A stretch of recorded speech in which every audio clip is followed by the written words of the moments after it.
Oh, now, I've just been told the audio is not on. So you might have watched me just speaking to a camera then. I'm still getting the hang of this streaming thing. Let me repeat everything I just said. Welcome today to the first iteration of the Photo Hour. It's lovely to have you here. My name's Chris. If I haven't met you before, I run the media school at Michael's, which we're closed at the moment, unfortunately. But rather than do nothing, I thought what better to do than to create a streaming studio in my house, and then that way we can keep talking about photography and I can keep teaching, and hopefully we'll learn a thing or two while we're going.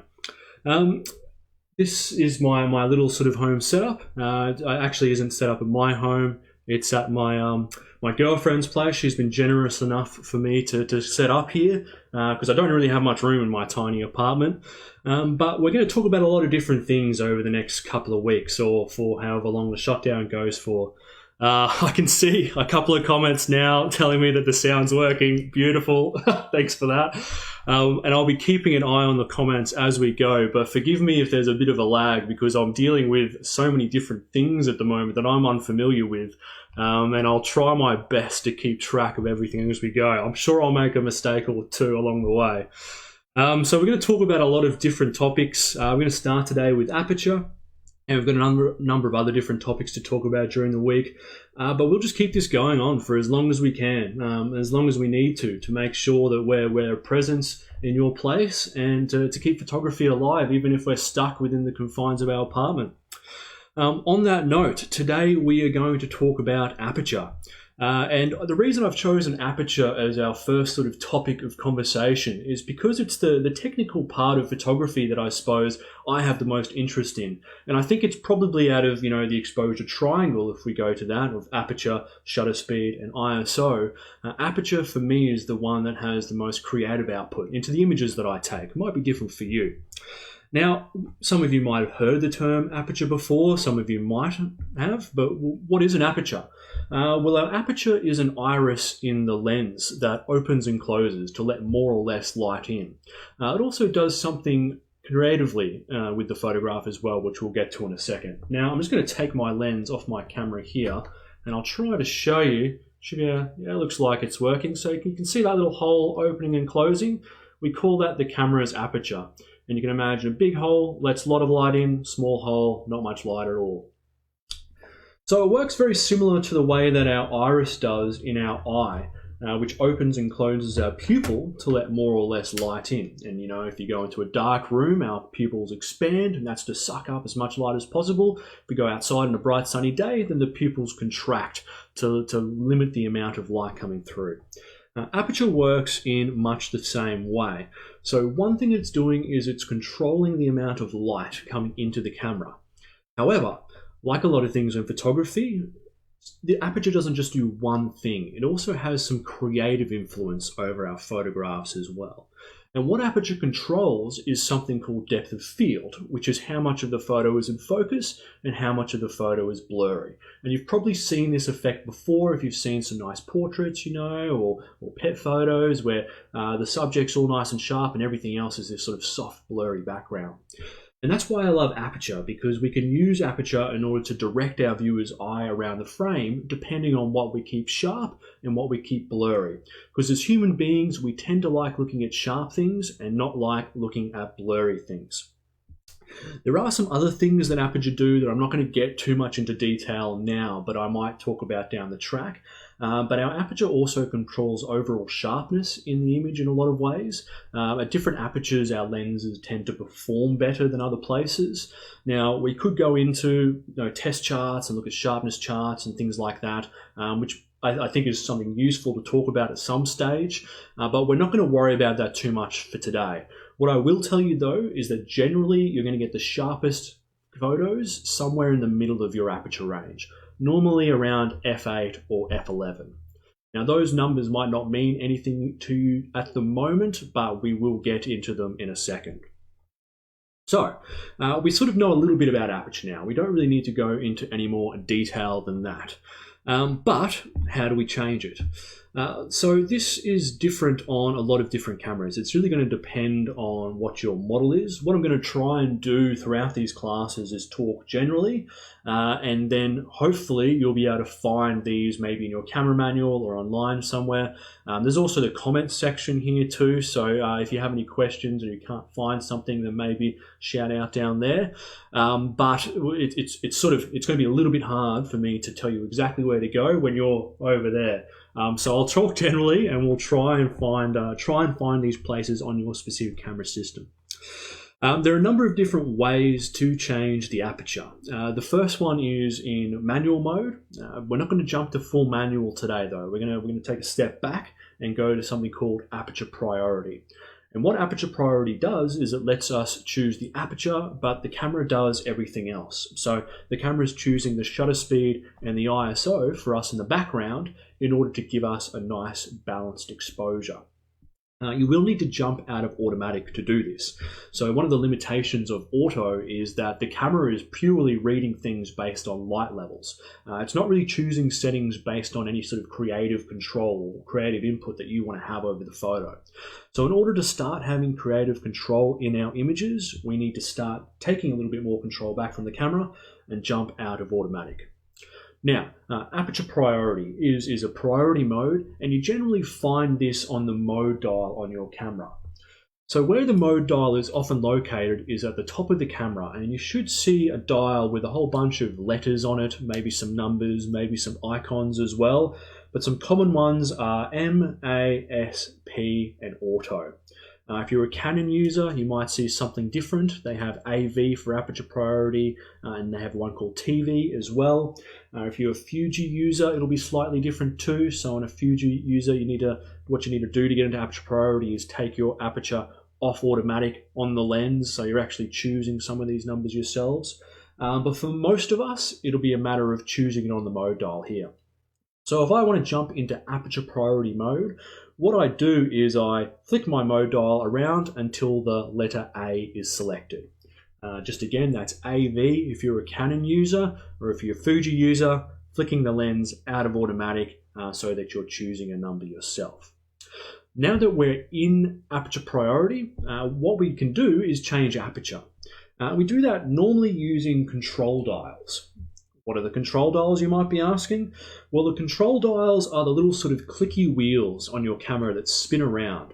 And what these do is they change different options depending on what sort of prompt or mode we're in, or menu system we're in.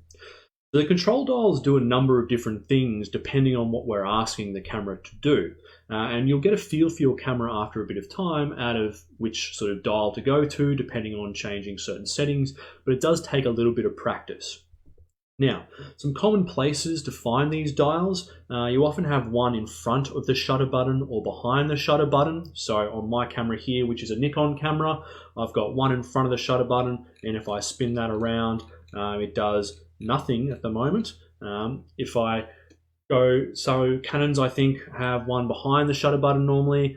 Some cameras actually have the control wheel on the shutter button, so there'll be a spinny wheel around the button used to take photos, and you can spin that and it should click. Another common place to find them is at the back of the camera. So if I just turn my camera around here, I can rotate this dial left and right. That's actually, is that changing? No, that one's doing nothing. The front one for me is changing aperture. So this is an old camera of mine. I'm a little bit rusty with it, you can see. But this is where you're getting a bit of a feel for the layout of your camera comes into play. So when I'm in Aperture Priority mode, my front control dial changes aperture. My back dial simply does nothing. It's dead. Now, some cameras will often have a dial next to the LCD screen as well. So somewhere around about here, there's quite often a little spinning wheel. I might click left and right, up and down too. I just have the directional pad, so left and right, up and down. A lot of modern cameras have touchscreens now as well.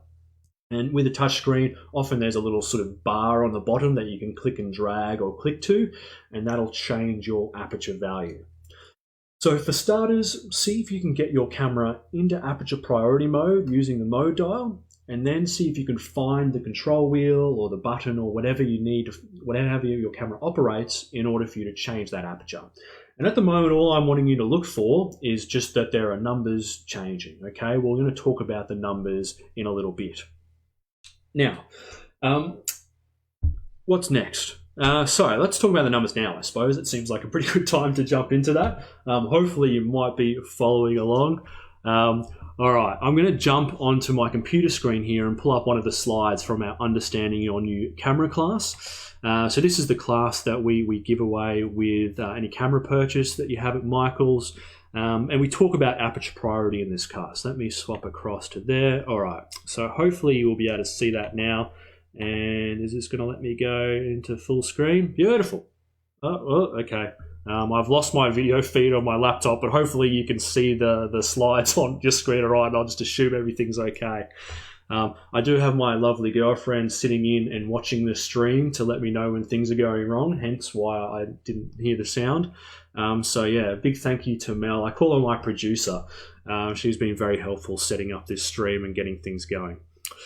All right, so this is our aperture scale, and we've got these numbers along the bottom here, 1.4, 2, 2.8, f4, 5.6, f8, all the way up to f32.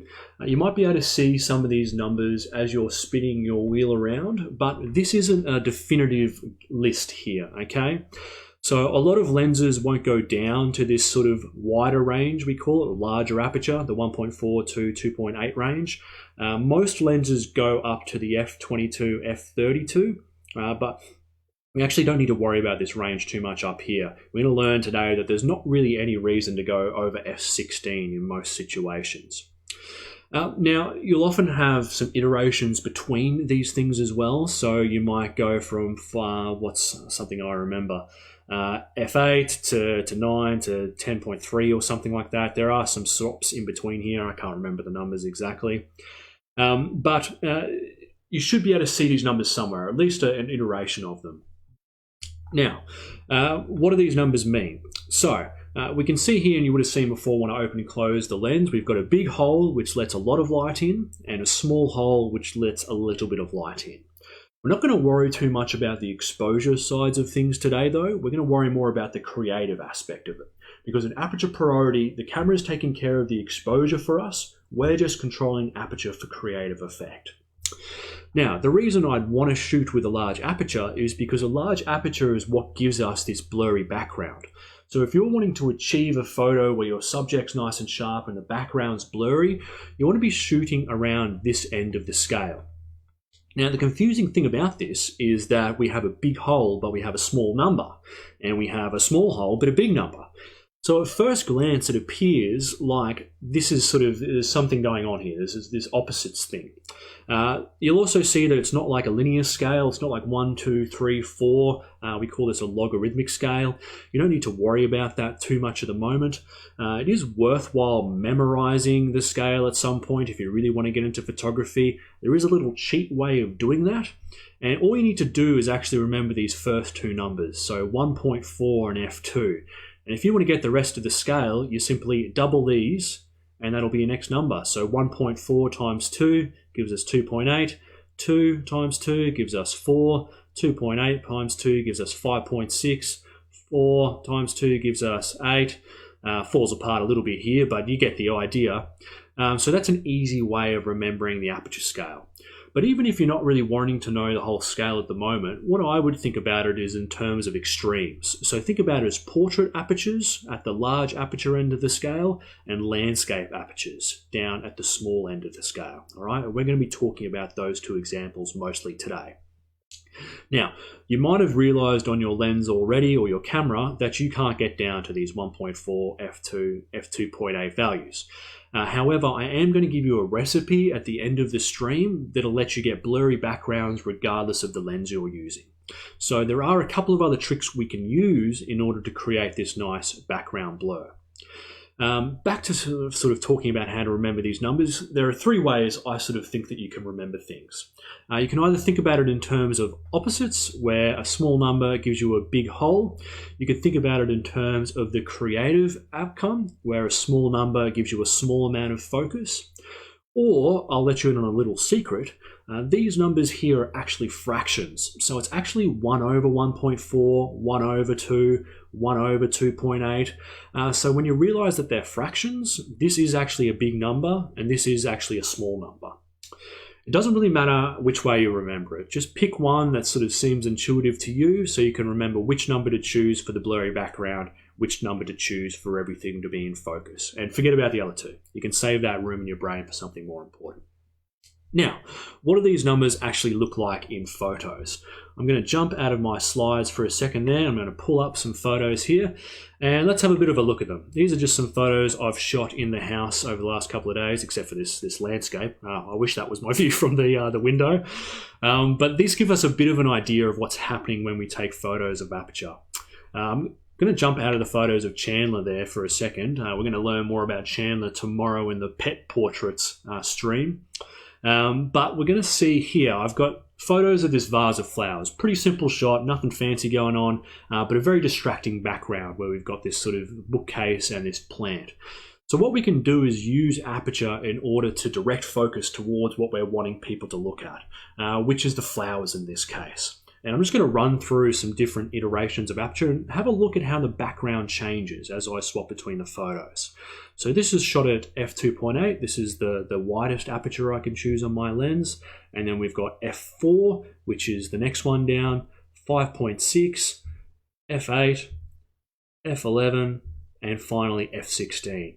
And you'll see by the time we get to f16, although the background is still slightly blurry, it is much sharper than the first one. I'm just going to put the two of them together so you can see there's sort of extreme difference between the two. So if I wanted to take this photo and say I couldn't move this vase of flowers because, it was, I don't know, something special, and I had to have that distracting background behind it, I could use the Aperture in order to blur that background out so that we're not distracted by all these things happening around our subject. We're focusing on the vase of flowers. One thing I will note, I'm just going to click on one of these things here and expand and enlarge in a second. But what happens when we're shooting at the very wide apertures is that we get a very shallow depth of field. So it's only a slither of the photo is in focus. And you've got to be a little bit careful when you're shooting at those wide apertures because it can mean that part of the subject is in focus and part of it is blurry.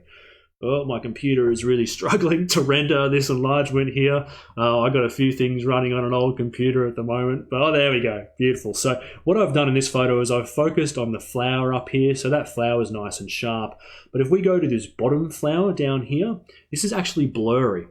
So if it was important that I needed all of those flowers in focus, I'd need to be a little bit careful that I didn't choose too large of an aperture and blur some of them out. I think we'd find somewhere around about f4 or f5.6, the bottom flower would start to become sharper. And that's where it becomes a little bit of a compromise because I want my background to be a little bit blurry, but I need to make sure that I choose an aperture so that my entire subject is still in focus.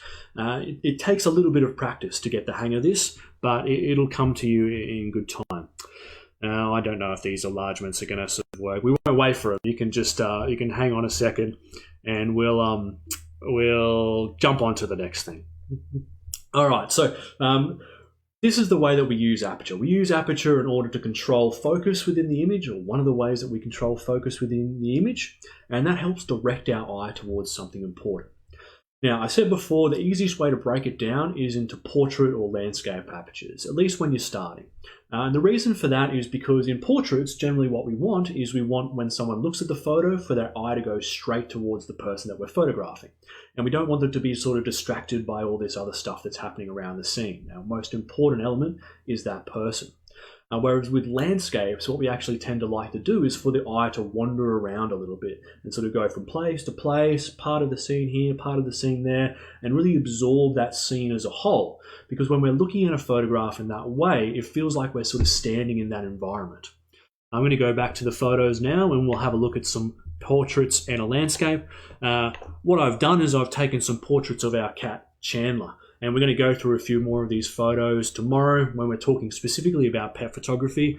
But you can see in these photos here, by shooting with a large aperture, what I've done is I've made sure that Chandler's face is nice and sharp, but the background's blurry. And so our eye immediately starts to go towards his face.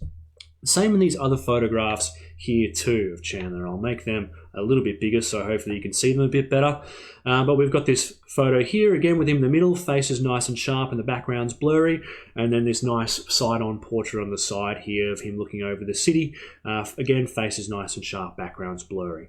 Now, this becomes a bit of a subjective thing, you know, like I'm not going to tell you that you should like a particular photo and that you shouldn't, because like everyone's different and you're choosing the right aperture for the feeling that you're going for really in your image. But the beauty of choosing the aperture yourself is that you're choosing the aperture based on what you want to create, and the camera's not just choosing an aperture willy-nilly.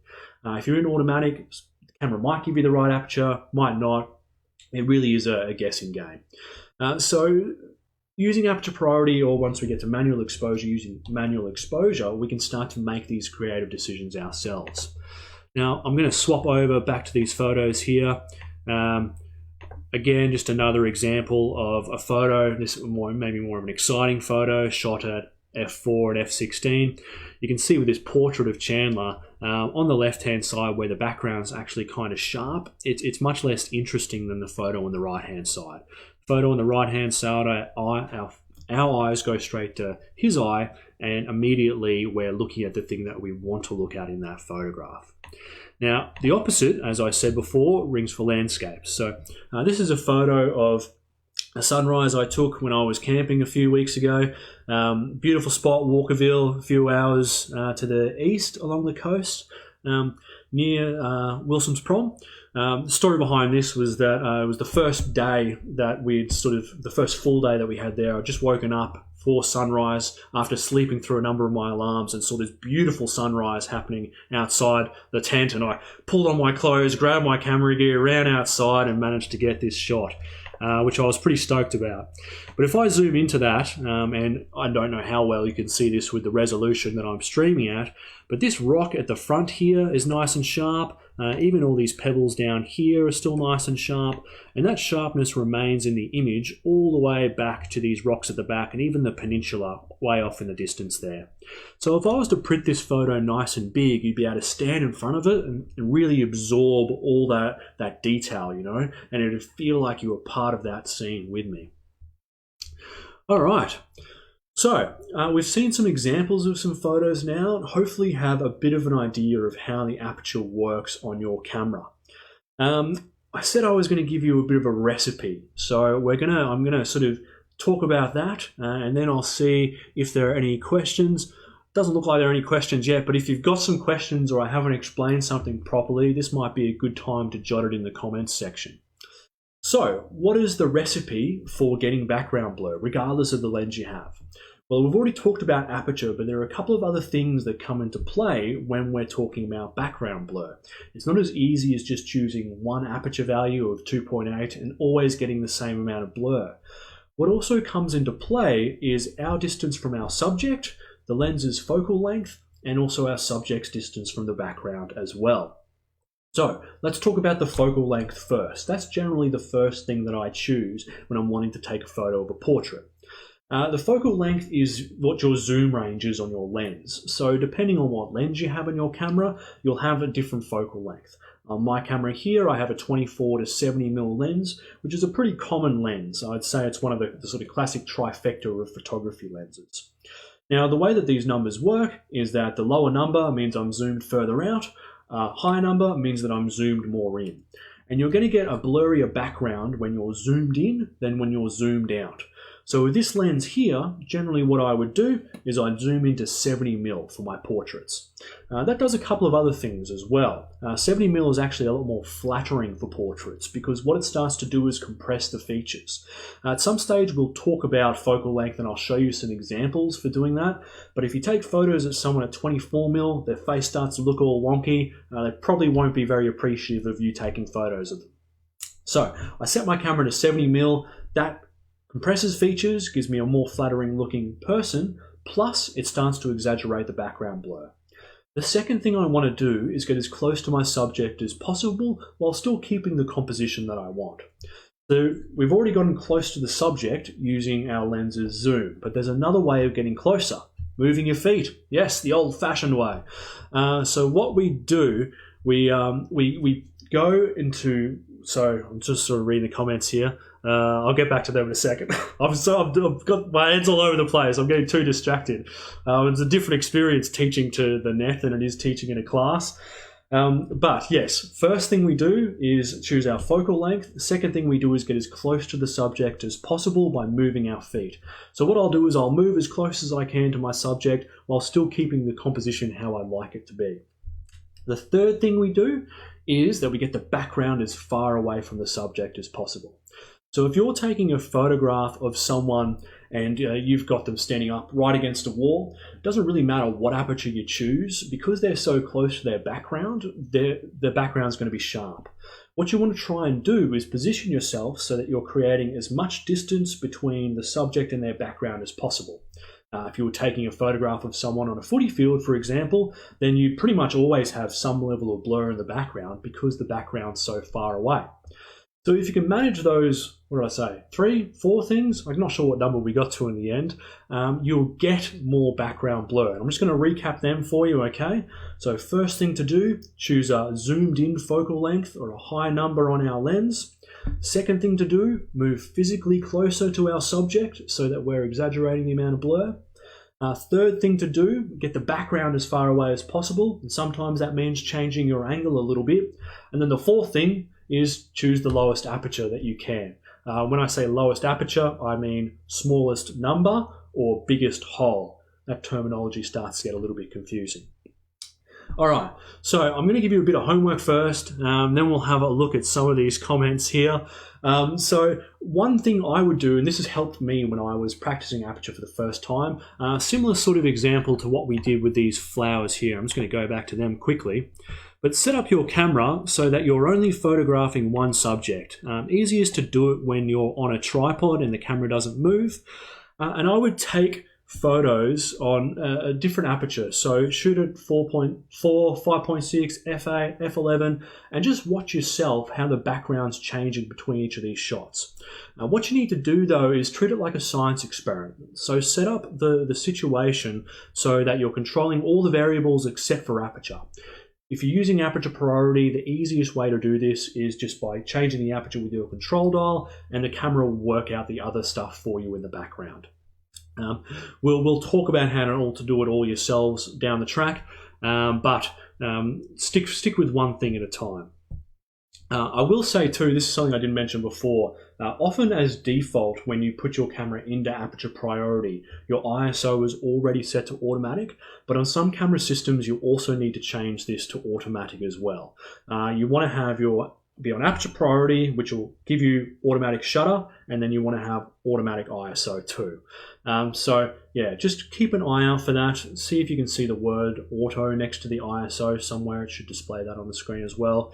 I mean, I'm jumping around all over the place and talking about other things that we haven't covered at this stage, but we will get there, I promise.